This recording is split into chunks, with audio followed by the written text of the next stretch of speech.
11 सितंबर 2025 को है पितृपक्ष की पंचमी तिथि।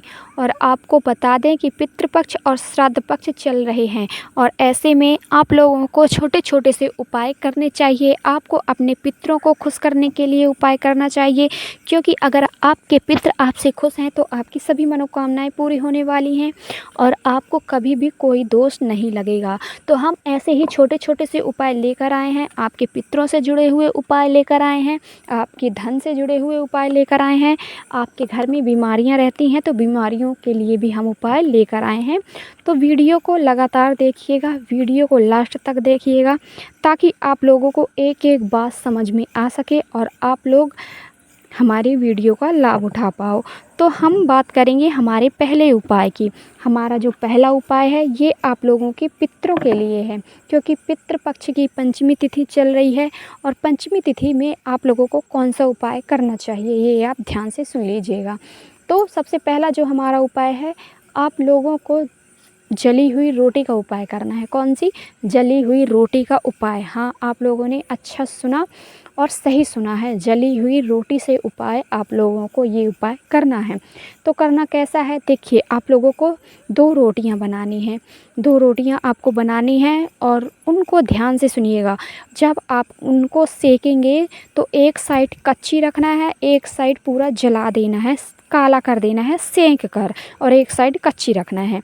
और इन रोटियों को आप लोग 3 जो जानवर हैं 3 लोगों को खिला सकते हैं। पहला जो है कौवे को खिलाना है, दूसरा आप रोटियों का हाफ पार्ट कर लीजिएगा और दूसरा जो टुकड़ा रहेगा वो आप कुत्ते को खिलाना है, तीसरा गौ माता को, है ना। आप बराबर बराबर हिस्सों में बांट दीजिएगा।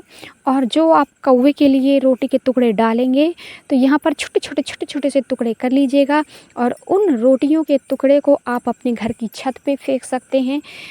अगर आप लोगों को ये लग रहा हो कि कौवे कहाँ से मिलेंगे, कौवे तो मिलना बहुत मुश्किल है, कहाँ ढूंढेंगे कौवे को, तो आप लोग सुन लीजिए। आप लोगों को कौवे का यहाँ पर ध्यान करना है कि हम कौवे के लिए ये रोटियाँ डाल रहे हैं और उन रोटियों को चाहे कोई भी खाए, चिड़िया खाए, है ना, कुत्ता खाए, चींटियाँ खा लें, मतलब कोई भी जानवर खा ले, बस आप लोगों को कौवे का स्मरण करते हुए रोटियां डाल देनी है। और दूसरा जो टुकड़ा आप रखे हैं कुत्ते को खिला देना है, तीसरा टुकड़ा आप लोगों ने जो रखा है वो आपको गौ माता को खिला देना है। ये 3 जो जानवर होते हैं ना, इन 3 पशुओं में, पक्षियों में हमारे पितरों का वास होता है। तो ये उपाय आप लोगों को करना है, आपको अपने पितरों को खुश करना है, उनका स्मरण करना है, उनका आवाहन करना है। ये उपाय आप लोगों को अच्छे तरीके से समझ में आया होगा। बहुत ही सरल सा उपाय है, बहुत ही अचूक उपाय है। तो इन उपायों को आप लोग ज़रूर करें। तो हम बात करेंगे हमारे दूसरे उपाय के बारे में। जो हमारा दूसरा उपाय है वो आपके घर की बीमारी के लिए है। आपके घर में व्यक्ति बीमार रहते हैं, बहुत कोशिश कर ली, बहुत ज़्यादा दवाई करवाने की कोशिश कर ली, बहुत ज़्यादा डॉक्टर को दिखवा लिए हैं, लेकिन उनकी बीमारी ठीक ही नहीं हो रही है। आप लोगों ने बहुत ज़्यादा प्रयास कर लिया। तो ये उपाय आप लोगों के घर की बीमारी के लिए है। तो करना क्या है देखिए, काली मिर्च लेनी है, काली मिर्च को पीस लेना है, उसका पाउडर बना लेना है और 1 लोटे में जल लेना है और 1 बेलपत्र लेनी है। जो आपने काली मिर्च का पाउडर बनाया है उस पाउडर को जल के अंदर घोल देना है, जो आपने पीतल के लोटे में जल लिया है, और थोड़ा सा गंगा जल डालना है और लोटे के जल को और बेलपत्र को लेकर जाना है महादेव की शिवलिंग के पास। आपके घर पे है महादेव का शिवलिंग तो आप इस उपाय को घर पर कर लीजिए, वरना आप महादेव के शिवालय पे चले जाइए, वहाँ पर इस उपाय को कर सकते हैं। तो करना क्या है, आप लोगों को सबसे पहले बेलपत्र महादेव की शिवलिंग के ऊपर अर्पित करना है और इस जल को महादेव की शिवलिंग के ऊपर चढ़ाना है। जब आप महादेव के ऊपर जल अर्पित करेंगे तो सीधे हाथ से जल लोटा लेना है और उल्टे हाथ से बेलपत्र के ऊपर अपना हाथ रखना है और उस व्यक्ति का नाम लेना है, गोत्र बोलना है। जो आपके घर में बीमार रहता है उस व्यक्ति का नाम लेना है और गोत्र बोलना है और महादेव से प्रार्थना करनी है। और यहाँ पर कुंदक रूप कुंदकेश्वर महादेव का नाम स्मरण करते हुए आपको वो 1 लोटा जल महादेव की शिवलिंग के ऊपर अर्पित कर देना है। ये जो दूसरा उपाय है बहुत ज़्यादा चमत्कारी है, आपके घर का रोग दोष बीमारी सब कुछ ठीक होने वाला है। ये जो दूसरा उपाय है तो आप लोग ज़रूर करें। अब हम बात करेंगे हमारे तीसरे उपाय के बारे में। जो हमारा तीसरा उपाय है ये आप लोगों की मनोकामना के लिए है और आप लोगों के पितृ भी बहुत ज़्यादा प्रसन्न होने वाले हैं तीसरे उपाय से। तो जो हमारा तीसरा उपाय है, इस उपाय के लिए आप लोगों को किन किन चीज़ों की ज़रूरत पड़ने वाली है ये आप ध्यान से सुनिएगा।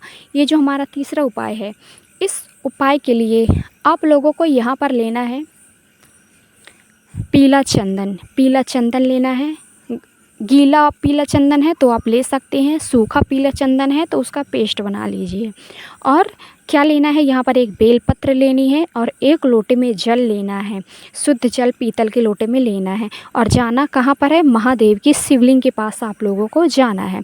महादेव की शिवलिंग के पास जाने के बाद आप लोगों को करना क्या है, सर्वप्रथम आप लोगों के पास जो पीला चंदन है पेस्ट बना हुआ, उस पीले चंदन का पेस्ट आप लोगों को माता अशोक सुंदरी के स्थान पर लगाना है।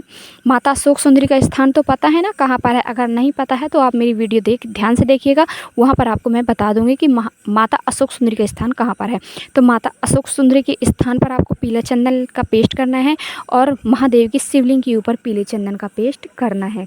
और फिर जो आपके पास बेलपत्र है, उस बेलपत्र को रखना कहाँ पर है, देखिए महादेव की शिवलिंग में ही महादेव का पूरा परिवार विराजमान है और महादेव की शिवलिंग के पास ही हमारे पितरों का भी वास है। कहाँ पर, जब आप जल चढ़ाते हैं, जल बहता हुआ जलाधारी से नीचे गिरता है, जहाँ पर जल नीचे गिरता है वहीं पर हमारे पितरों का वास होता है।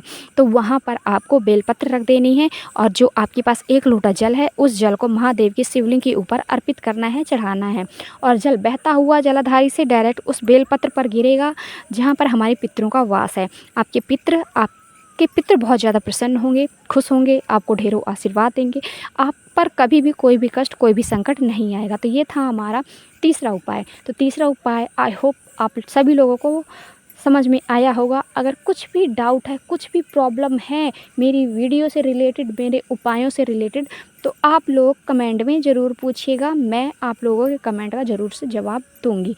तो